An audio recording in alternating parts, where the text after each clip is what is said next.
Alrighty guys, hey, I'm back. This is Minecraft Musician, and today we're going to start a brand new Let's Play series of Dungeons and Dreadmor. It's a great game. First I'm going to go over a little bit of how you play it, how you get your game started, and then we'll go ahead and start playing. It should be a pretty long series if I do well. You can also do really poorly and die really fast. So let's get into it. So this is a roguelike game. I don't know if you know what that is, but basically usually you want to play with permadeath on, which means if you die, game's over and you start over again. So it makes for some tense moments, and it's a lot of fun. So you can choose your difficulty. We're just going to go with Dwarvish Moderation, which is the medium. I've tried going rogue, but it's just ridiculously hard and wouldn't be fun for a Let's Play because I'd probably die on the first level. So, and then down here is if you just want to get into it really fast and get deep down into the levels faster, so the floors are smaller, but since there's the same experience, I don't want to play that. So let's get to the next screen, which is all of the skills, and as you can see, there is a lot of them. So there's a lot of different choices. Phone blowing up. And let's look over some of them. So you can be three different kind of major skills. Is melee, just like any other game, melee, ranged, or some crazy magic. For this series, let's start off with, the easiest to understand is probably melee, because there's not so many skills to go over and all that kind of stuff. So you can choose. It's kind of different from a lot of games that you can choose basically which weapon you want to use the entire game. And let's say you choose swords, that means you don't really want to be using maces or axes if you find them on the floor. Or if you're really dumb, you could probably just choose all five of these, and then any weapon on the floor you'd be good with. But there's a lot of other skills that you want to go with. So I'm going to go with kind of my default class that I like to use. So polearms are really, really strong. They're harder to find, but we're going to start out with that. Also, you can go with unarmed combat. I've never really done that before, but dual wielding. This is just if you want to go all out damage. Means you can hold two weapons. So if you get two really good of whatever weapon you want, then you'll be really powerful. So we're gonna go with that. I like being able to evade, since I'm not going to be able to be wearing armor or much big armor or shields, since I'm going to have two weapons. So let's go with that. There's traps all over the floor. And it gives you some experience if you disarm them, but if you don't have perception, you won't be able to see them, so we're going to go with that one. I really like this skill down here, Archaeology. Gives you a pretty good, as you can see down at the bottom, gives you a pretty good starting fedora. It's kind of making fun of Indiana Jones, but it's a great skill for later on in the game when you're enchanting your weapons and stuff, to re-enchant them. Also, if you can't find a good weapon, it's always good to be able to make one or make some armor, so we're going to go with smithing. And let's see, final skill, either bullet burglary or assassination. Assassination lets you walk around without being seen as easily, and if you hit someone without them seeing you, you do like a critical. And burglary is also similar, but it's more about like stealing items from vending machines and stuff like that. So let's see. I'm gonna go with burglary. Let's start. So you can name your character. Let's see. It's not even long enough. Okay, anyways, you can go with male or female. Let's go with male, and let's start it up. So There's a story, but no one really cares about that. Let's start on level 1. As you might not know, every map is randomly generated. All the enemies are randomly generated, so as you can tell, I really like games with randomly generated stuff. So here's your map. You can make it a little smaller, bigger, smaller.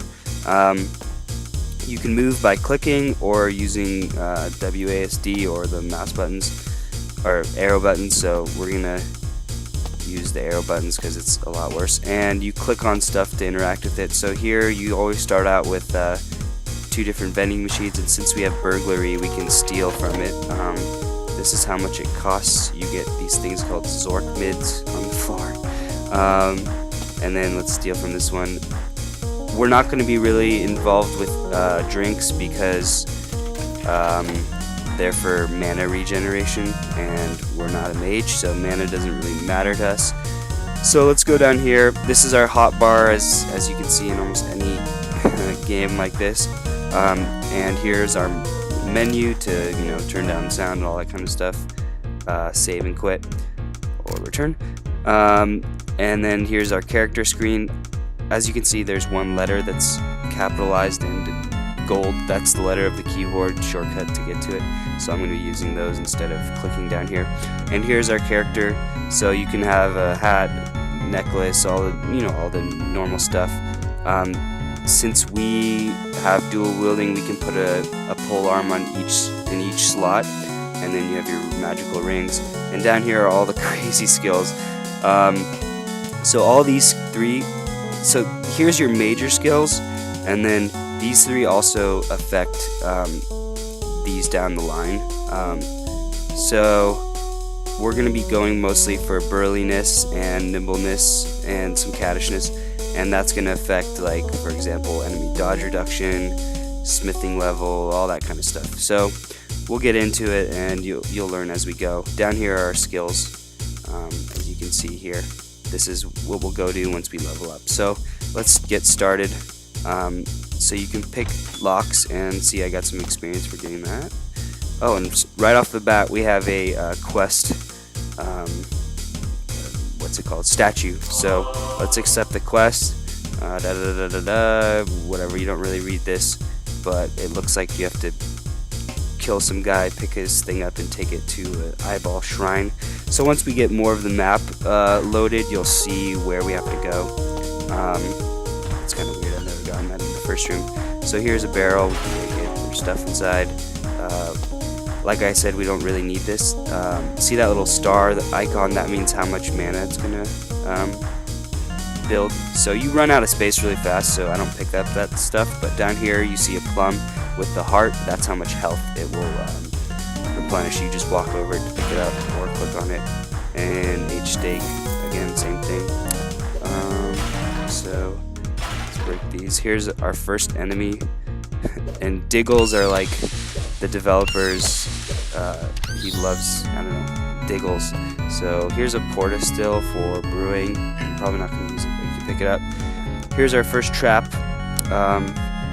45% chance. Let's not do that because acid sprayers are pretty lethal. But this is probably a worse one, so we're going to be able to disarm it. And we're going to pick up the crossbow bolts because they give, you can sell them for a lot of food. I mean, a lot of money later. So pick up the bread. Oh crap! So I walked right into that trap. And as you can see down here is our life. It replenishes as you walk. If we go to our character menu, you can see down here is health regeneration bonus. So later on you can get some rings and stuff that give you increased that. It's really good.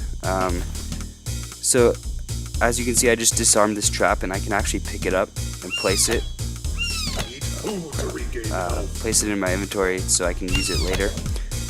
Oh, I'm about to die. Let's walk around so I can replenish my health. So you can say, oh wait, why don't you just walk around, you'll never die. But sometimes there'll be just hordes of enemies and they'll surround you and you can't move. So took him out. Let's walk around a little more to replenish some more health. Actually, let's eat. so we'll eat a plum. And what's cool about this game is over here you'll see how much health. See that number 4?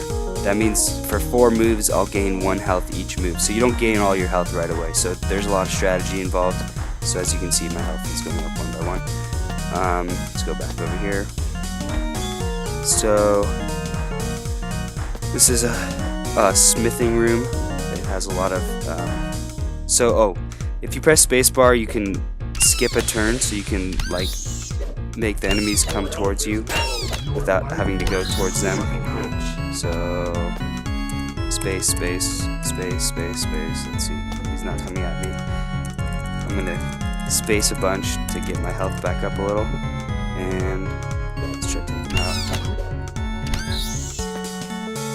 So we can pick up all this stuff. It will be really useful later for smithing. Another diggle nest. So far all we've seen is diggles, but they're like the beginning enemies. Anyways, oh, I'm about to die. Okay. So in these diggles nests there's diggle eggs, and you get a lot of these by the end, and they're pretty good for health.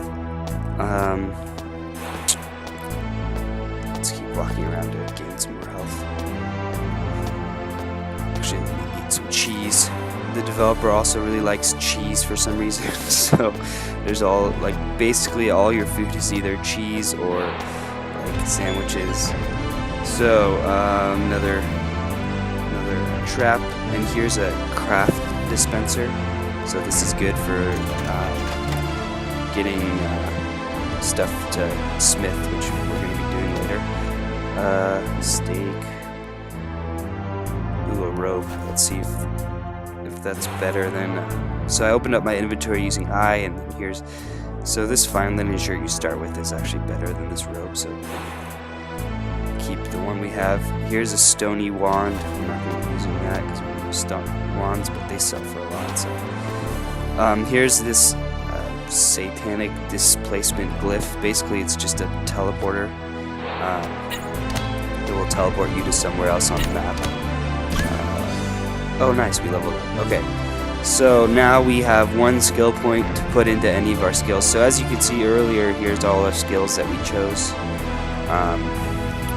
And basically we can go down the train for one of them, or all of them individually.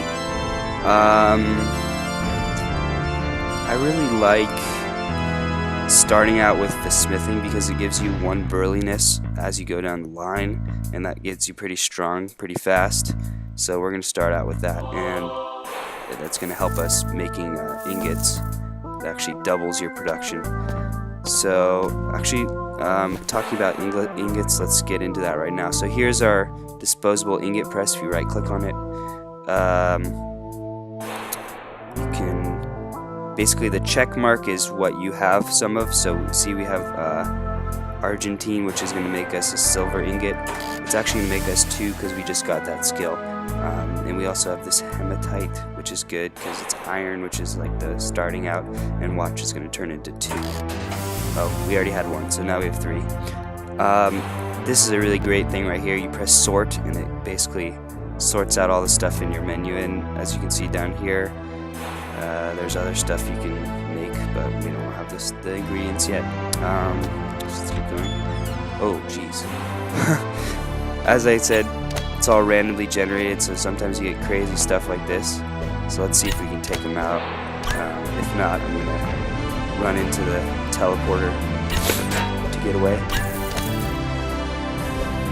So later on, there's these things called, I don't think there's one on the so we're at 12 health. Oh yeah, these bats can fly over like water and stuff, so I'm gonna run. So we got teleported all the way over here, and let's see. Ooh, spectacles, those are good. Except it's, I think, the helmet, which we already have a fedora, which as you can see is pretty good. So I'm just running to gain some health back. Probably eat something.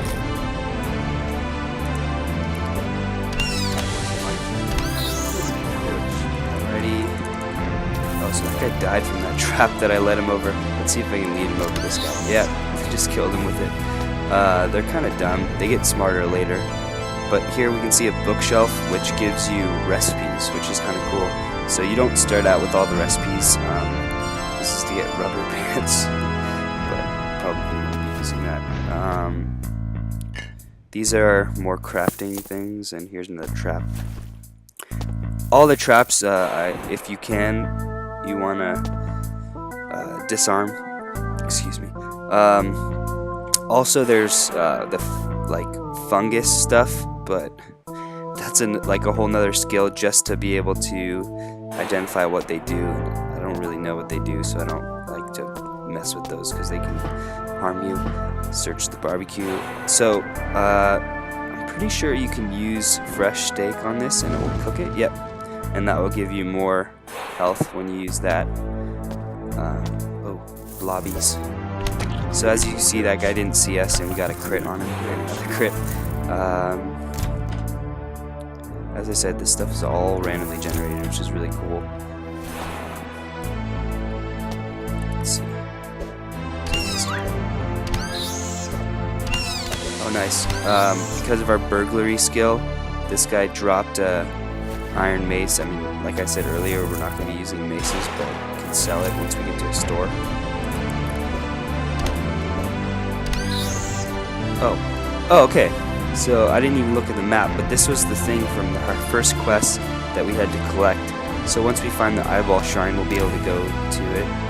Here's a joke item, to traffic cone you can put on your head. Unfortunately, the way that this game was developed, which might turn a lot of people off from it, as you equip stuff. Oh, jeez. As you equip stuff, it doesn't get put on your character. So like if I put this on, it wouldn't actually go on my head because the way it was developed, the developer basically drew every single. So as the guy moves, all those motions were drawn, which kind of sucks because you can't, like later on when you have all this good armor and stuff, you won't be able to see it on your character. Okay, so this is an anvil of Krong. Like I said, you can enchant your stuff. We're gonna save that for later. It appears on the map, so we'll be able to come back for it later. But once you find like one of your good items, you can use that, and it will put an enchantment on your weapon, either good or bad.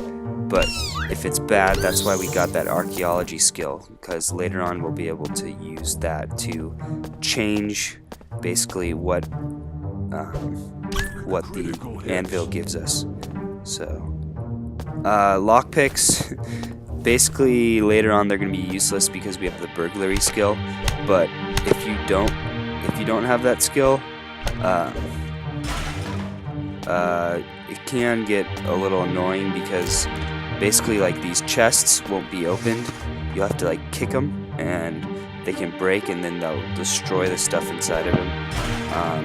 Ooh, bolts of squid, those are so expensive. Turquoise. Oh, okay, so here's our first shop. Let's see if they have a pole arm. Oh, nice. Wow. Okay, I don't have nearly enough money, but that thing is awesome. So as you see the stars, it's a 5-star weapon, which the one I'm using right now is like 1 star, I'm guessing, yeah. So that's definitely going to be purchased. So let's see if I can sell my stuff. So let's sort it out. So as you can see right by the name, it says how much it's worth. If I hold shift, you can just sell them. So we're not going to need axe, this. Oh, nice. We're going to be able to buy it because of these bolts of squid, because they're 2,000 each. Oh, never mind. That was total. Let's see. Hopefully we'll have enough. We're at 3,000. These sell for kind of a lot.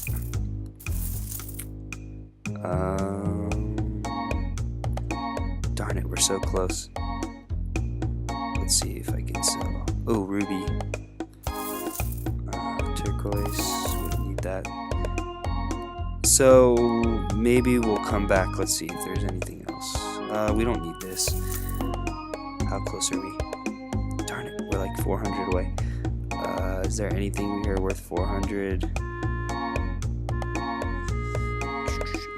These or this or this really. We can use that for crafting later. It's actually pretty good. Let's see.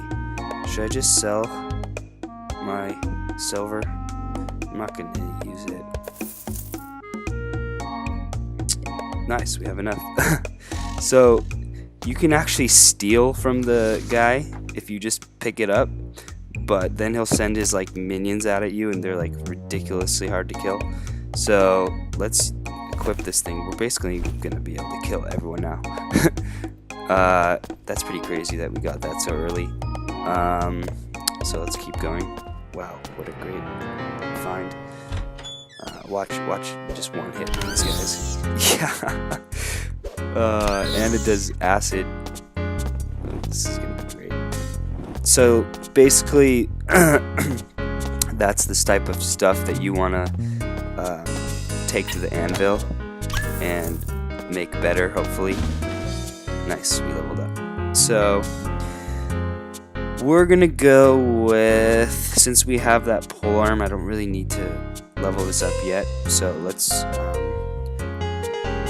go for lucky pick. So then we never really need to pick up lock picks anymore.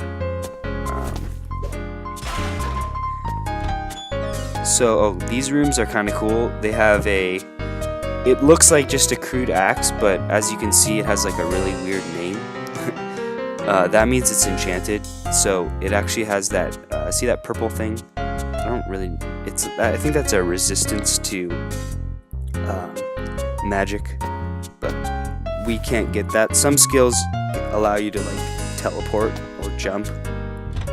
Actually, we might be able to get it later. I think with one of our polearm skills, I think we are allowed to jump, but that's for later.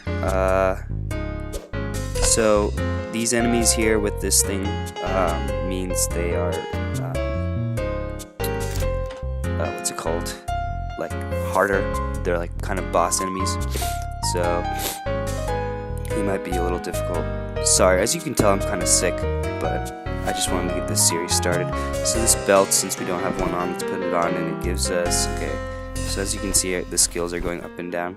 1 to this, which is block chance, which is good, and 4 to counter chance, which means our chance of countering an enemy's attack is much greater. But with our polearm, this guy sucks.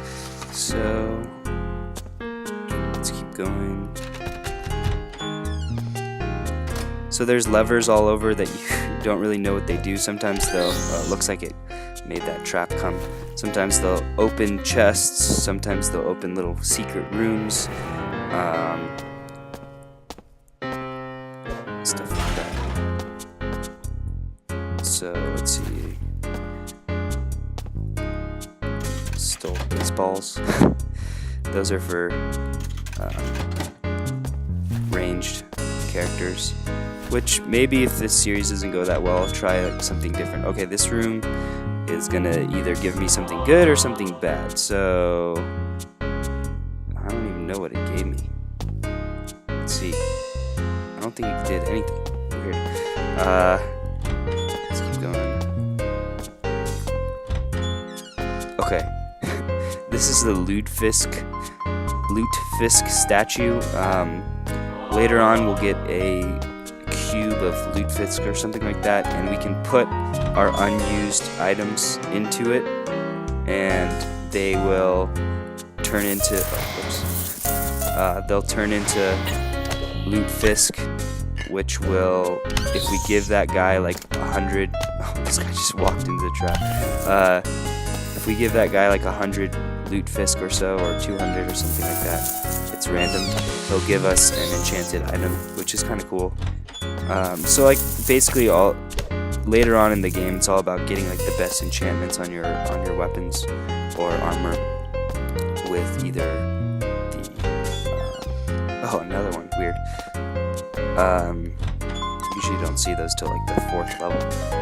Oh, I forgot to say, so there's 9 floors. We're still on the 1st floor. They get harder as you go. There's different enemies on each of them. They look different. And as you can see on the map, the little down arrows, those are staircases to go to the lower levels.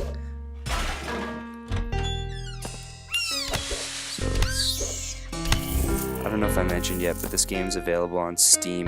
It's pretty cheap. I've had it for a while. I think there's been some DLC that's come out, but I haven't purchased it. So this room's kind of dead end. Again, you could probably jump over to that to get it. Oh, oops. Pointless. You can sell those later, or turn them into. A great thing about the ranged items is they stack, and you get a bunch of them. So once we get that loot fisk thing, you can turn the whole stack into a bunch of loot fisk, which is good. It's faster to get to 200. So here's a shiv, which is a dagger class, which is one of the great thing about this game is the developer's still working on it. Daggers weren't in it initially, so when I came back to it after not playing it for a while, I was like, wait, what is this? So like, you know, it's great for coming back to the game once it gets a little stale. So since we already have these softballs, I'm not going to use them, but we'll pick them up since there's 13 of those, so we can use them later for loot fisk, which I have no idea what that is. If one of you guys knows what it is, let me know in the comments. Flippy floppies, I think I already have them on, yeah. As you can tell, also the developer kind of has a sense of humor with this game, like the items, diggles, and funny names for stuff. So it's a different approach. That's probably a call out to Portal. Okay, so we haven't seen these yet. This is a statue of Dreadmor, which is the final boss, which I have never beaten before, even on easy. He's ridiculously hard. So if we break it, it gives us 50 heroic vandalism, 50 experience, and that goes up by 50 by each floor that you're on. So later on, you know, like the 8th floor, that's a lot of experience. I'm guessing we're filling up our lucky find. We're filling up our inventory pretty fast, I'm guessing. But that's the good thing. There's a shop, and that's in the pink on the map, so you know where to go back to give it. So look, I'm probably, since I have that new pole arm, I'm pretty much almost done with this floor, but I kind of have OCD and always want to explore it all.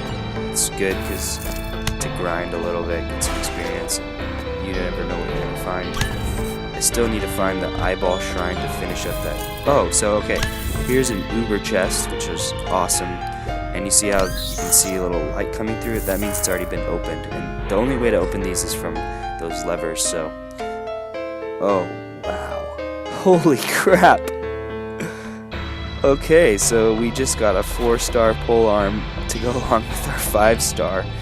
So now we have, this gives us, so as you can see here is the melee attack, basically all our bonuses.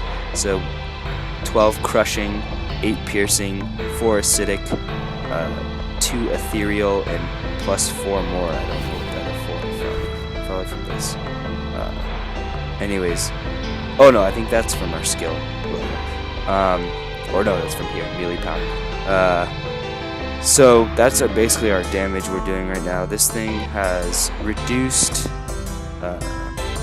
enemy dodge reduction, which means they can dodge it more easily, but that's just because it's polearm, and also reduced block chance. But like I said earlier, we're just going for pure like damage, so it doesn't matter if they block it, because oh my gosh, we're doing 34 damage on the first floor. Okay, this is gonna be a good playthrough. Oh nice, we leveled up again. So, since we have these 2 pole arms, I'm probably going to level up pole arm class, because later on you get some great skills with them. So, let's do that. This is... Oh, we're at 30 minutes, so I'm going to end this episode, and hopefully you'll come back for the second episode. I hope you enjoyed. This is Minecraft Musician signing out.